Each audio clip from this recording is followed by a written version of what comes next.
Hello friends, मेरे YouTube channel English वे में आप सभी का स्वागत है। तो चलिए देखते हैं आज की स्टोरी क्या है।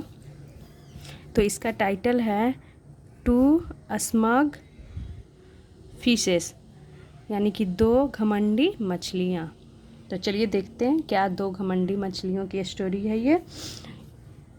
Once a pond was home for many fishes and frogs. Once का मतलब हो गया एक बार, अ पॉन्ड यानी कि एक तालाब, वाज यानी था, होम यानी कि घर, फोर मैनी फिशेस यानी हो गया एक बार एक तालाब, वाज यानी था घर, एक बार एक तालाब घर था, फोर मैनी फिशेस यानी बहुत सारी मछलियों के, एंड फ्रॉग्स और मेढकों का, यानी कि एक बार एक तालाब बहुत सारी मछलियों का और मेढकों का घर था, यानी उस तालाब में बहुत सारी मछलियाँ और मेढक रहते थे।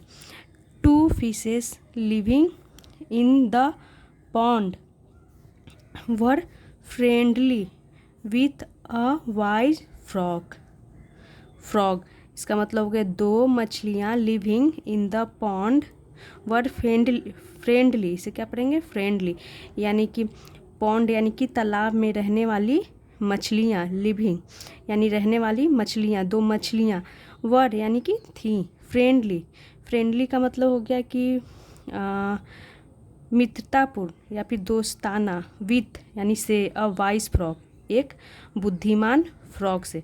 तो इसका मतलब हो गया कि दो मछलियाँ क्या थी, मेढक से दोस्त थी, यानी मेढक की दोस्त थी। The three would spend a lot of time, इसका मतलब हो गया द थ्री यानी कि तीनों, वुड यानी कि वे तीनों, वुड स्पेंड यानी इसका मतलब हो गया, वुड का मतलब यहाँ पे हो गया यूज टू वाला सेंस दे रहा है कि ऐसे क्या करते थे वह। तो यहाँ पे है कि वे थ्री वुड स्पेंड यानी कि टाइम बिताया करते थे, अ लॉट ऑफ टाइम यानी कि बहुत ज़्यादा समय बिताया करते थे, टुगेदर यानी कि एक साथ, यानी कि वे तीनों एक साथ समय बिताया करते थे। वुड पास्ट की रिपीटेशन को दिखाता है। Swimming and chatting for hours, इसका मतलब हो गया कि तैरना, स्विमिंग यानी कि तैरना, और चैटिंग यानी बात करना, गप्पे लड़ाना, फॉर आवर्स यानी कि घंटों, यानी कि वे घंटों तीनों बात किया करते थे, एक साथ समय बिताया करते थे, स्विमिंग किया करते थे और गप्पे लड़ाया करते थे, बातें किया करते थे एक साथ, दो मछलियाँ और एक मेढक। वन मॉर्निंग यानी कि एक सुबह, two women came to draw water from the pond.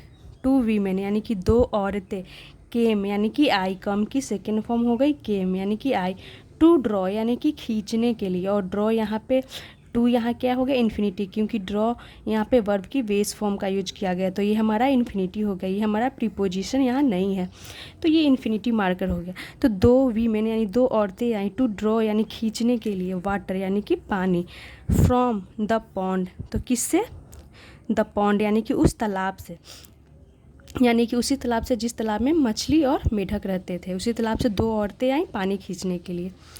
One of them यानी कि उनमें से एक, सेड यानी कि उनमें से एक ने कहा, टू द अदर यानी किससे कहा, तो अदर से यानी कि दूसरे औरत से। आह, इसका मतलब हो गया आहा, this pond had so many healthy fishes. This pond यानी कि इस तालाब में, had so many healthy fishes का मतलब हो गया कि इस तालाब में हैं सो मेनी यानी कि बहुत सारी, हेल्दी यानी कि स्वस्थ, फिशेस यानी कि मछलियाँ, इस तालाब में बहुत सारी हेल्दी मछलियाँ हैं। और ये जो सेंटेंस है, तो ये सेंटेंस है स्टेट ऑफ पोजेशन की, और हैज का यूज किया गया है पोजेशन के रूप में, यानी कि ये दिखाने के लिए कि इस तालाब में बहुत सारी हेल्दी मछलियाँ हैं। We must throw a net into the pond tomorrow. We must यानी कि हमें चाहिए, थ्रो यानी कि फेंकना, और नेट यानी कि एक जाल, इनटू द पॉन्ड यानी कि पॉन्ड में हमें एक जाल फैलाना चाहिए या जाल फेंकना चाहिए इस पॉन्ड में यानी इस तालाब में, टुमारो यानी कि कल। तो जो दो औरतें आई थी पानी के लिए, उनमें से एक ने कहा कि इस तालाब में बहुत सारी मछलियां हैं, तो हमें इस तालाब में कल जाल फैलाना चाहिए। एंड और put out all, put out यानी कि खींचना चाहिए बाहर, ऑल यानी सभी को, यानी कि मछलियों को। द अदर वन कंसेंटेड, यानी कि जो अदर वन थी दूसरी वाली, कंसेंटेड यानी कि उसने सहमति दे दी। यहाँ तक हो गया। The frog overheard their conversation and thought to himself, यानी द फ्रॉग यानी कि वह जो मेढक था, ओवरहर्ड यानी कि सुना, देयर कन्वर्सेशन यानी उनकी बातों को, किनकी बातों को, तो दो औरतों की बातों को, कन्वर्सेशन यानी कि बातचीत को। ओवरहर्ड का मतलब होता है कि जब दो लोग या फिर दो तीन जो भी लोग हों आपस में बात कर रहे हों और कोई तीसरा उनकी बातों को छुप करके सुन लिया या फिर जैसे भी सुन लिया, तो उसे ओवरहर्ड बोलते हैं। द फ्रॉग ओवरहर्ड यानी जो दो औरतें बातचीत जो कर रही थी तो उनकी बातों को मेढक सुन लिया, देयर कन्वर्सेशन यानी कि उनकी बातचीत को, एंड थॉट और सोचा, टू हिमसेल्फ यानी कि खुद उसने स्वयं सोचा, इफ़ यदि, they do put a net here, इसका मतलब हुआ कि यदि वे डू पुट यानी डालते हैं, नेट हेयर यानी कि जाल यहाँ, आई टू कैन बी कॉट यानी इसका मतलब हो गया मैं भी कैन बी यानी कि कॉट यानी कि मैं भी पकड़ा जा सकता हूँ, इसका ये मतलब हो गया। और कैन के साथ बी और वर्ब की थर्ड फॉर्म का यूज किया गया है, कैच की थर्ड फॉर्म कॉट, तो ये पैसिव की सेंटेंस हो गई। तो ये कैन हमारा एक मॉडल वर्ब हो गया, तो मॉडल वर्ब की पैसिव की सेंटेंस ये हो गई कि इसका मतलब हो गया कि मैं भी पकड़ा जा सकता हूँ, अगर यहाँ जाल फैलाया जाए तो मैं भी पकड़ा जा सकता हूँ, इसका ये मतलब हुआ। सो इसीलिए I must leave the place at once, so I must यानी कि मुझे ज़रूर, लीव यानी कि छोड़ना चाहिए, द प्लेस यानी कि जगह को, एट वंस यानी कि तुरंत। तो वो क्या सोचता है, वो खुद से सोचता है कि मुझे इस जगह को तुरंत छोड़ देना चाहिए। बट बिफोर, इसे पढ़ेंगे अवैक्यूएटिंग, लेकिन बिफोर यानी कि पहले, अवैक्यूएटिंग द पॉन्ड, अवैक्यूएटिंग का मतलब हो गया कि निकासी, यानी द पॉन्ड यानी तालाब से निकलने के पहले, इसका ये मतलब हो गया। लेकिन बिफोर अवैक्यूएटिंग द पॉन्ड यानी कि तालाब से निकलने से पहले, द फ्रॉग यानी कि वह मेढक, क्विकली यानी कि जल्दी से, वेंट टू यानी गया, हिज फ्रेंड्स अपने दोस्तों के पास, तो उसके दोस्त जो मछली थे उनके पास गया, कौन, मेढक। यानी मेढक तालाब में निकलने से पहले सोचा कि चलो अपनी फ्रेंड के पास चलते हैं, तो वो जल्दी से, क्विकली यानी जल्दी से, वेंट टू हिज फ्रेंड्स अपने दोस्तों के पास गया।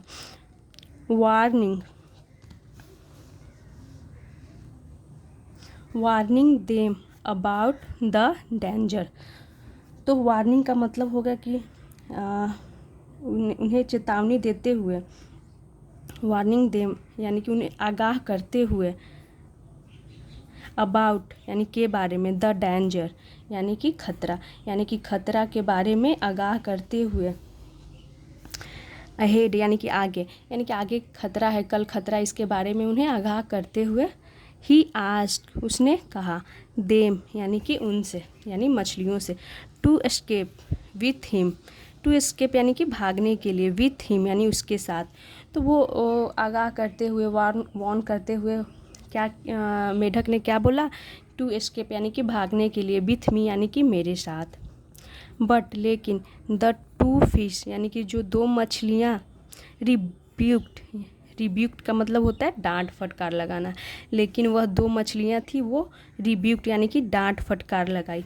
डोंट वरी फ्रेंड, इसका मतलब हो गया चिंता मत करो दोस्त, वी कैन ईजीली यानी कि हम आसानी से, फूल द वीमेन यानी कि हम आसानी से, कैन यानी सकते हैं, ईजिली यानी आसानी से, हम आसानी से, फूल द वीमेन यानी हम उन औरतों को आसानी से मूर्ख बना सकते हैं। मछली ने कहा, with our swift and tactful, with our यानी कि स्विफ्ट का मतलब हो गया कि तेज एंड टैक्टफुल यानी कि चतुर, यानी कि हमारी तेज और चतुर स्विमिंग स्किल्स यानी कि तैरने की स्किल्स यानी कि कुशलता, यानी कि हम अपनी तैरने और तेज और तैरने की कुशलता से क्या कर लेंगे, उस औरत को मूर्ख बना सकते हैं। वो मछलियाँ बोलती हैं। Unable to convince them, unable यानी कि असमर्थ, टू कन्विंस यानी कि मनाने में, यानी मनाने के लिए वो क्या हो गया, असमर्थ था मनाने में। किन्हें, देम यानी कि मछलियों को।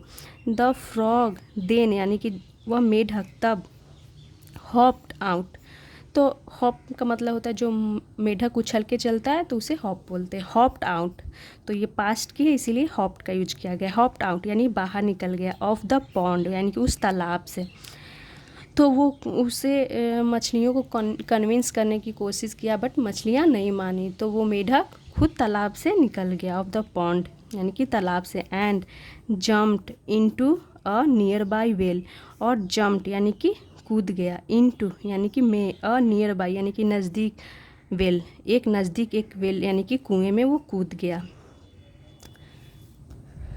और इनटू यहाँ प्रीपोजिशन हो गया क्योंकि वो बाहर था, उसके बाद वो कुएं में कूद गया, तो इसीलिए यहाँ पे में के लिए इनटू प्रीपोजिशन का यूज किया गया।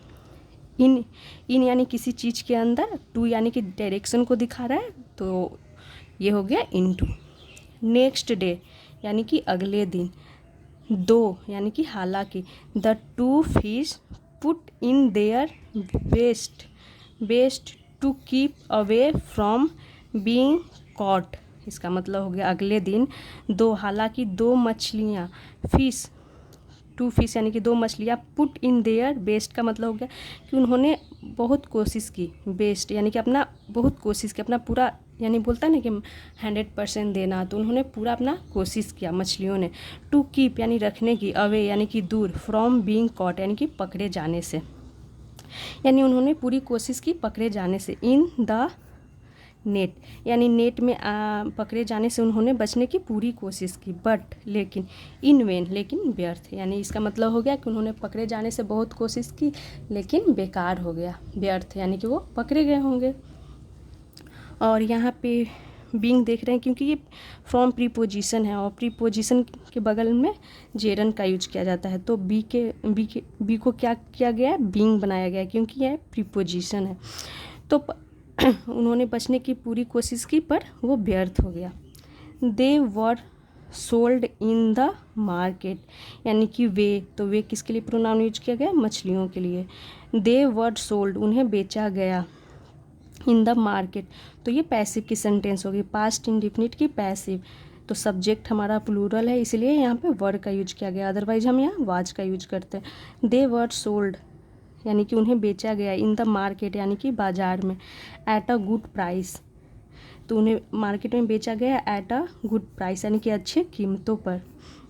गुड प्राइस का मतलब है अच्छी कीमत पर उन्हें बेचा गया मार्केट में।